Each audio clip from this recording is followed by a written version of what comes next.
Comment કરીને કહી દેજો અમદાવાદ કોણ કોણ. પછી હું ભાઈબંધની દુકાને હોય અને 4 વ્હીલનું ગેરેજનું કામ કરે છે. ગેરેજમાં કોઈ પણ પછી નીકળી ગયા ટ્રોલી બેગ લેવા. હું કેમ હું સામાન લઈને થાકી ગયો તો ભાઈ લઈ નાખી આખી ટ્રોલી જ બેગ.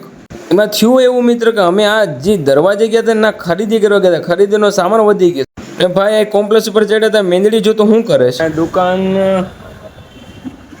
ચલો કરી ભાઈ સાહેબ નાથી ભાઈ ગયા બીજી ખરીદી કરવા. ભાઈ સાહેબ પણ અમદાવાદમાં ટ્રાફિક જવા દો યાર. ના અમદાવાદમાં કોણ કોણ રહે છે કમેન્ટ કરી દેજો કાંઈકમાં. ઓટોમાં બેઠી જાય ભાઈ સાહેબ, પછી તો ટ્રાફિક સિગ્નલ કાપવો પડે અને બધું કરવું પડે યાર. તો ચાલો મિત્ર પહેલાં ખરીદી કરી નાખીએ કાંઈકમાં.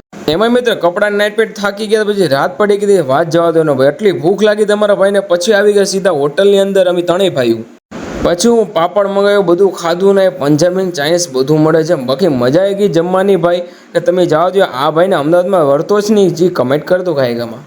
મસ્ત મજાના જમીને નીચે વયા ને આરામથી. ઓ ભાઈ અમદાવાદમાં મજા આવે, વ્યૂ એક નંબર. ઓ ભાઈ નેક્સ્ટ લેવલ. તો કંઈ વાંધો નહીં, તો ફોલો કરી નાખો તો તમને પછી મળ્યા.